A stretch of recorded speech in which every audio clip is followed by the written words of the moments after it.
অসমৰ অন্য এক বৃহৎ থলুৱা জনগোষ্ঠী বিবিধ বৈশিষ্ট্যৰ সমাহাৰেৰে আৱৰা মৰাণসকল হৈছে বৃহৎ অসমীয়া জাতি গঠনৰ অন্যতম।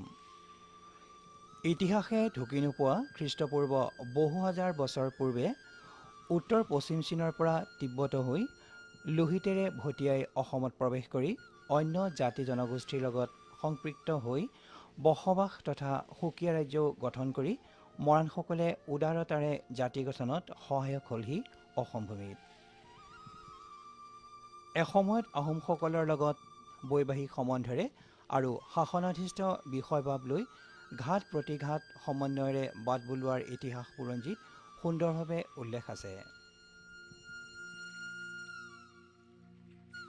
অতীজৰ এই প্ৰাচীন সৌমাৰ খণ্ডত বিয়পি পৰা মৰাণসকলে ঐতিহাসিক সংমিশ্ৰণ নানান ঘাত প্ৰতিঘাতৰ মাজেৰে বৰ্তি থাকি আজিও স্বকীয়তাৰে সাংস্কৃতিক বৈশিষ্ট্য বজাই ৰাখি বৰ অসমীয়া জাতি গঠনত অনবদ্য অৱদান যোগাই আহিছে।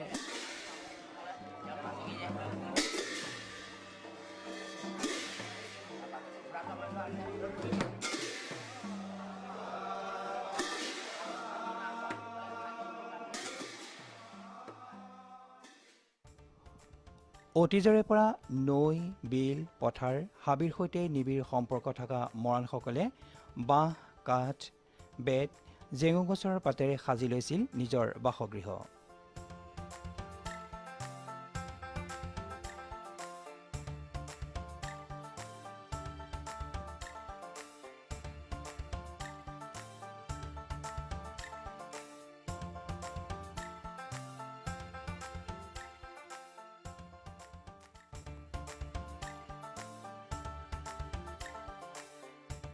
বাঁহৰ পথালিকৈ বোৱা বেৰেৰে প্ৰায় 5 মাৰলীয়া কেঁচা ঘৰ, জুশাল, ঢেঁকীশাল, তাঁতশাল আদিৰে বৃহৎ একোটা গৃহ আজিও দেখিবলৈ পোৱা যায়।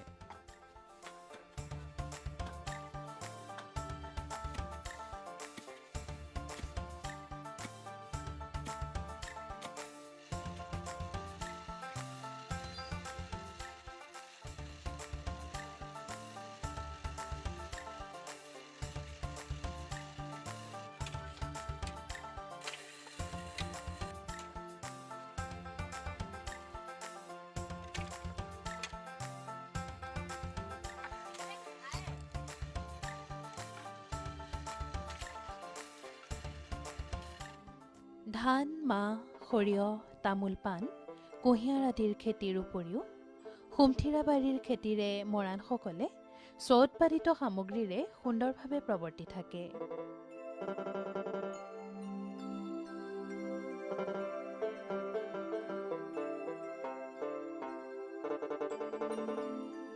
এই স্ব-উৎপাদিত কৃষিজাত সামগ্ৰীৰ পৰা এতিয়াও মৰাণ সমাজৰ বহুকেইটি অঞ্চলত বেতেৰে বনোৱা পোলা বা বেটেৰীৰ সহায়ত তেলি শাল পাতি সৰিয়হ আঠখৰীয়াকৈ ভাজি চালিমাৰিৰে চেপা দি পকা তেল ঘৰতে তৈয়াৰ কৰি লোৱা দেখা যায়।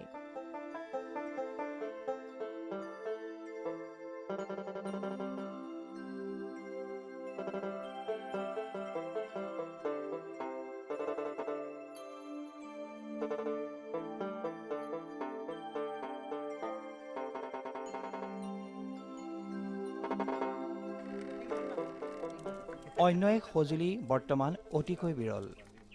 কাঠেৰে নিৰ্মিত কুঁহিয়াৰ পেৰাশালত মানুহ বা গৰু ম'হৰ দ্বাৰা ঘূৰাই কুঁহিয়াৰ পেৰি নিজ নিজ গৃহতে গুড় তৈয়াৰ কৰি ল'ব পাৰিছিল।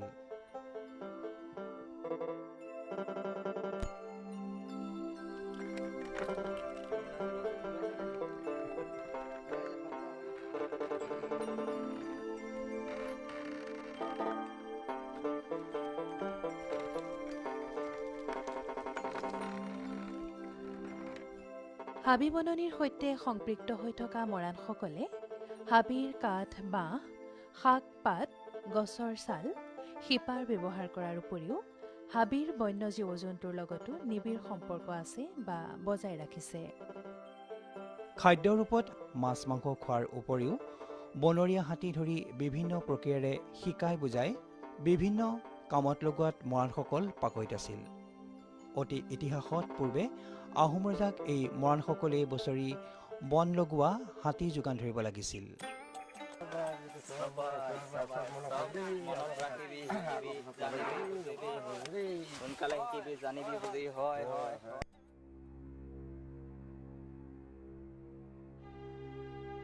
শিকিবি বুজিবি চব কথা মনত পাহাৰতে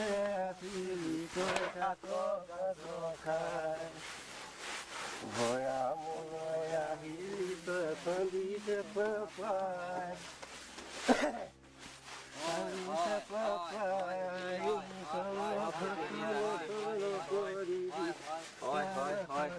ভয় নকৰিবি ভয় নাই চব জানিবি বুজিবি মনত ৰাখিবি মনত ৰাখিবি বুজিবি এক উৎসৱমুখৰ পৰিৱেশেৰে মৰাণ সমাজৰ কোনো অঞ্চলত দ ঠাৱনি নোপোৱা ডোবা বা বিলত হাতী নমাই পানী ঘোটালি গাঁৱৰ মণি তিৰোতাই নাম গুণ গাই হাঁহি ধেমালিৰে জাকৈ জুলুকি লৈ মাছ ধৰাৰ পৰম্পৰা অতি আনন্দমুখৰ হৈ পৰে।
Mare andoli o ekando le amenu mase maron kao ayo enu ke bia kore kumolia deka ti manu bia korung bura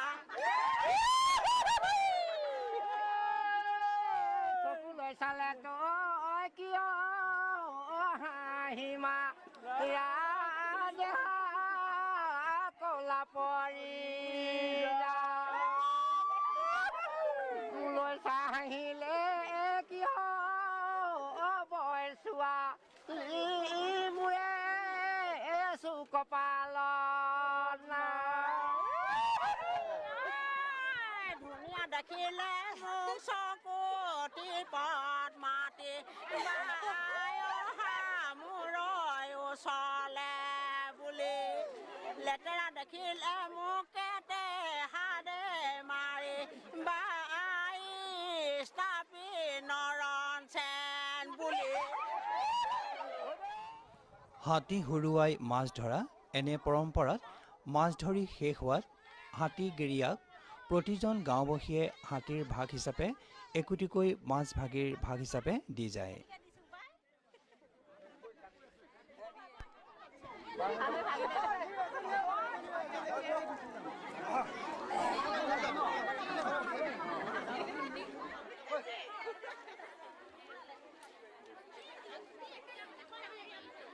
নৈ বিল আদিত আনন্দেৰে মাছ ধৰি থকাৰ সময়তে মাছ ধৰিবলৈ নিবিচৰা আইতাহঁতেও বনৰীয়া শাক পাত বুটলি মনৰ আনন্দ প্ৰকাশৰ পৰা বিৰত নাথাকে।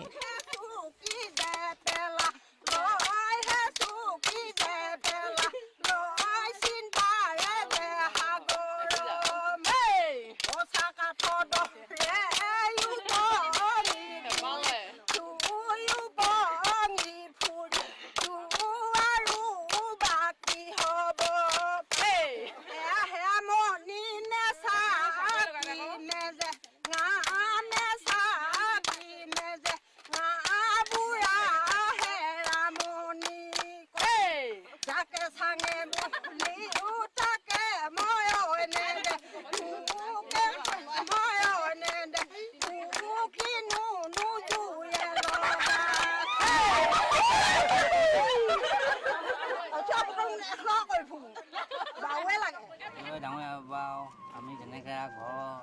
পোৱালি শিকাবলৈ লৈছোঁ আৰু যেনেকৈ হাতীৰ অধিষ্ঠাত্ৰী ধাৰণাৰে চৌপা চুপাখাৰ নামত মৰাণ সমাজে হাবিত কুকুৰা চৰাই মেলা, গাতিয়াল দেৱতাৰ ধাৰণাৰে হাবিত ডাঙৰীয়া পূজা কৰা, নৈপৰীয়া মৰাণসকলে জলদেৱতাৰ সন্তুষ্টিৰ বাবেও নৈপাৰত জলদেৱতাৰ দুখ ভঙাৰো নীতি বিধান আছে।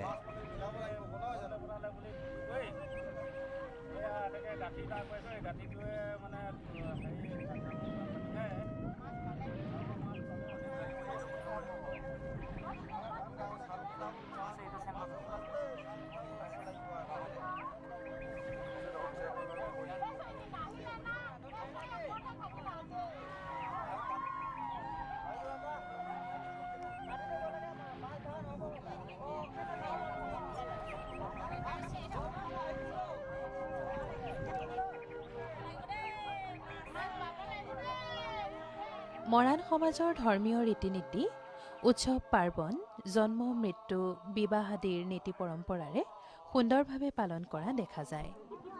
অঞ্চলভেদে কিছু ৰীতি নীতিৰ সামান্য সালসলনি হয় যদিও বিশেষত্ব একেই থাকে। মৰাণ সমাজত তামোল পাণক বৰ মান্য হিচাপে লৈ প্ৰতি উৎসৱ পাৰ্বণতে আগস্থান দিয়া দেখা যায়। সকলো কাম কাজৰ প্ৰাৰম্ভতে নেদেখা জনালৈ তামোল পাণৰ টোপোলা আগবঢ়াইহে কামত আগভাগ লোৱা দেখা যায়।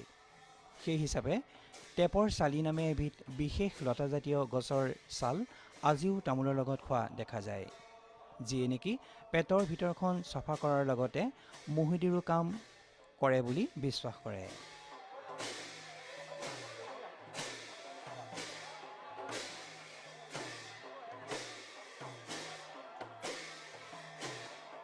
অতীজৰ শাক্তপন্থী মৰাণসকলে পৰৱৰ্তী সময়ত প্ৰায় অষ্টাদশ শতিকাৰ শেষলৈ মায়ামৰা বৈষ্ণৱ পন্থাৰে অনুগামী হয়। শ্ৰী শ্ৰী অনিৰুদ্ধদেৱৰ অনুগামী হৈ কৃষ্ণ ঈশ্বৰৰ শৰণাপন্নৰ জৰিয়তে মৃদংগ আৰু তালেৰে নাম প্ৰসংগ কৰা নিয়ম প্ৰৱৰ্তন কৰা হয়।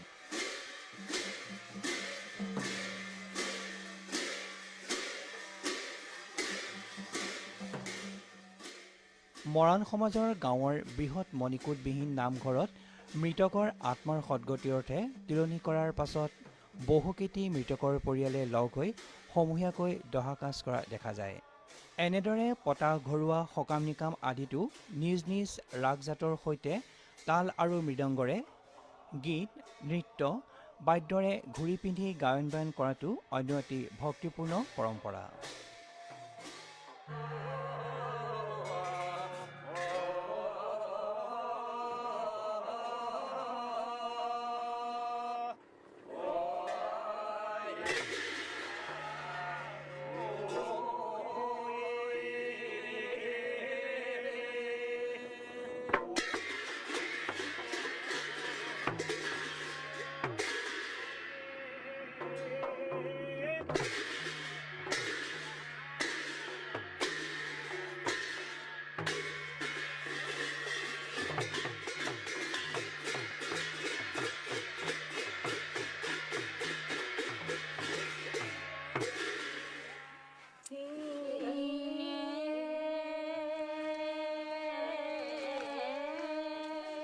মৰাণসকলৰ বহু ধৰ্মীয় অনুষ্ঠান পুৰুষ প্ৰধান যদিও বহু অনুষ্ঠানত নাৰীৰো সুকীয়া স্থান আছে। বিশেষকৈ বিয়া খেৰী, লখিমী খেৰী, আই খেৰী, অপেশ্বৰী খেৰী, গোসাঁই পতা খেৰী, মগুৱা কাপোৰ বোৱা খেৰী, কান্দনি কলাৰ খেৰী আদি লোকগীতসমূহৰ উপৰিও শান্তি বিয়া, আই সকাম, বুঢ়ী মেথিৰ সকাম, লখিমী সকাম, ভেকুলী আৰু শিল বিয়া আদিও কেৱল মহিলাৰ দ্বাৰা পালিত পুৰুষ বৰ্জিত অনুষ্ঠান। এই সমাজত যেতিয়া কোনো ফুকলীয়া ছোৱালী পুষ্পিতা হয়, বৰ নীতি নিয়মৰ মাজেৰে শান্তি বিয়াৰ জৰিয়তে সূচী কৰোৱা দেখা যায়। ছোৱালী পুষ্পিতা হ'লে নিৰ্দিষ্ট নীতি নিয়মেৰে ঘৰৰে চুকত আঁৰ কাপোৰ দি ৩-৪ দিনৰ পিছত উপবাসী কন্যাকাল হোৱা ছোৱালীজনীক খাৰ, তেল, মাহ হালধিৰে নোৱাই ধুৱাই ৫-৭ দিনৰ পাছত ভকত সেৱা কৰি সূচী কৰা হয়। অন্যহাতে কন্যাকাল হোৱা ছোৱালীক কঁকালৰ মেখেলাখন ওপৰলৈ উজাই বুকুত পিন্ধাই যৌৱন প্ৰাপ্তিৰ স্বীকৃতি দি কন্যাকালৰ দুখ খণ্ডনৰ উদ্দেশ্যে গাঠিয়ন খুন্দা, মুখ নালাগিবলৈ কোলাবুঢ়ী নচাৰ নিয়ম দেখা যায়।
বহাগ বিহু হৈছে মৰাণসকলৰ গতি প্ৰকৃতি, ধৰ্ম সংস্কৃতি, আশা নিৰাশা, সূৰ্যবীৰ্যৰ প্ৰধান উৎসৱ।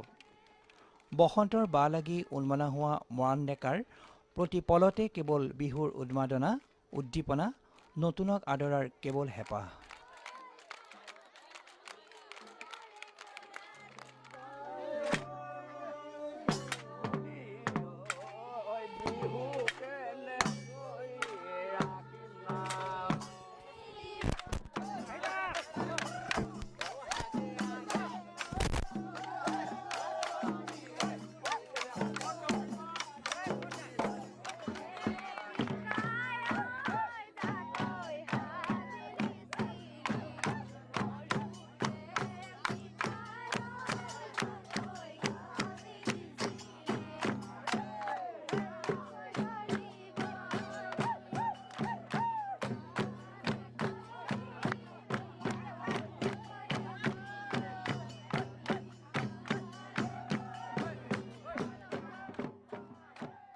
য'তেই দুজন বা তিনিজন ডেকাৰ লগ হয়, ততেই চাহপানী সিজাই খোৱা কুমলীয়া বাঁহৰ চুঙাৰ দুয়ো মূৰ কাটি জুইত পোৰা অংশত এডাল মাৰিৰে ঢোলৰ ৰূপত বজাব পৰা ধুতং, দুটা বা এটা গাঁঠিযুক্ত বজাল বাঁহৰ গাঁঠিত সামান্য কাটি জেঙুপাত বা বাঁহপাত বান্ধি ডেকাই বজোৱা সুতুলিত কেৱল বিহুৰ সুৰেই বিদ্যমান। মৰাণসকলে চ'তৰ সংক্ৰান্তিৰ পৰিৱৰ্তে পূৰ্বৰ শদিয়াৰ কেঁচাইখাতিৰ গোসানীশালৰ বৰবলি দিয়া অৰ্থাৎ বহাগৰ প্ৰথম বুধবাৰৰ পৰাহে বহাগ বিহু পতাৰ নিয়ম বান্ধি ৰাখিছে। সাত ৰাতি এই বিহু কৰিবৰ নিমিত্তে ৰং ৰহইচ কৰিবৰ নিমিত্তে আজি তুমৰাসৱ ভকতসকলৰ ওচৰত আমি জাননী প্ৰাৰ্থনা কৰিছোঁ। মোৰ দেৱতাসকল, ৰাতি বিহু কৰিবলৈ সত্ৰাধিকাৰ বা গাঁৱৰ বয়োজ্যেষ্ঠসকলৰ পৰা আজ্ঞা লৈ সকলো ডেকা গাভৰুৱে সেৱা লৈ বিহু নমোৱা হয়। বয়োজ্যেষ্ঠসকলেও দিহামতে 7 দিন 7 ৰাতি বিহু পালন কৰিবলৈ দিহা পৰামৰ্শ দিয়ে। বহাগ মাহৰ এইবোৰ বিহুৰ ৰং ধেমালি দিন, ডেকা জিৰ দিন আহিলে তাৰ বাবে এটি তামোল এপাত পাণ লৈ আজি এই তেৰাসৱে ব্যস্ত হৈ আছে। ইয়াতে আকৌ বিহু নমাবৰ কাৰণে ডেকা জীয়ৰী সকলোৱে আৰু একগোট হৈ আজি বিহু খুজি নিবলৈ যিমতে আহিছে, সেইমতে ভকত দেৱতাসকলে বিহুখন আৰু গাবলৈ তেৰাসৱে বাধ্য কৰা হৈছে। এই নিয়ম অনুযায়ী বহাগৰ প্ৰথম মঙলবাৰত গাঁৱৰ ডেকাসকলে দুটা কোঠালিযুক্ত দুৱাৰ বেৰ নথকা ওপৰত জেঙুপাত ইত্যাদিৰে এটা বিহুঘৰ সাজি অঞ্চলভেদে গছ তলত ৰাতি বিহু মাৰিবলৈ ঘৰে ঘৰে গৈ মাক দেউতাকৰ পৰা ছোৱালী খোজেগৈ।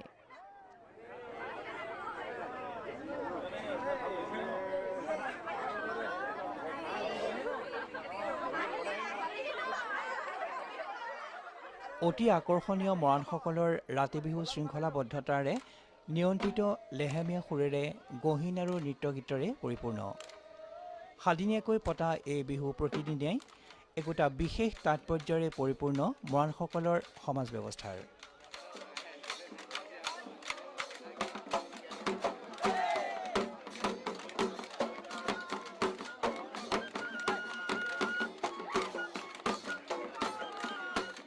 গাভৰু বিহুৱতীসকলে ডেকা বিহুৱাসকলক তামোল পাণৰ টোপোলাৰ লগতে বাঁহৰ টকা আগবঢ়াই বিহু খোলালৈ আহিবলৈ নিমন্ত্ৰণ জনায়। লগতে সুৰক্ষা দিয়াৰ দায়িত্ব, কোনো কথাতে দায় দোষ নধৰি বিহু শেষ হ'লে ঘৰে ঘৰে যাতে থৈ আহেগৈ তাৰো আহ্বান জনায়। ডেকা গাভৰুসকলে নিয়ম নীতিৰ মাজেৰে বিহু ঘৰত ভাগ ভাগ হৈ ওপৰৰ মাৰলি বা মাটি দিয়া চিহ্নৰ পৰা দূৰে দূৰে থাকি জাত জাত বিহুৰ নাম গাই নাচি বাগি বিহু পালন কৰিবলৈ থিৰাং কৰে। ছুটিটো বা কোনো ছোৱালীসকলো এইফালে নাহিব আৰু ল'ৰাসকলো এইফালে নাযাব। আমি 7 দিন 7 ৰাতি বিহু মানিম আৰু বিহুখিনি যদি কোনোবা খেলি মেলি কৰে বা কিবা অজুহাত কিবা খেলি মেলি হয় তেতিয়াহ'লে আপোনালোকক মানে গোসানীয়ে দুখ ধৰিব। গতিকে আপোনালোকে 7 দিন 7 ৰাতি এই স্থানত সুচাৰুৰূপে যাতে বিহুখন চলাই যায় তাৰ বাবে সকলোকে আমি আহ্বান জনাইছোঁ। এক আনন্দমুখৰ বিহুৰ পৰিৱেশত ৰং ৰহস্যৰ মাজেৰে ভক্তিপূৰ্ণ পদেৰে প্ৰকৃতিক উৰ্বৰা কৰিবলৈ মংগলময় আহ্বান জনাই আঁঠুলৈ বিহু শুভাৰম্ভ কৰে নামতীসকলে। গোটেই গাঁৱতে 7 দিন 7 ৰাতি বিহুৰ বান্ধোনেৰে বান্ধ খাই থাকি মতলীয়া হৈ থাকে গাঁৱৰ সমাজ ডেকা গাভৰু সকলো।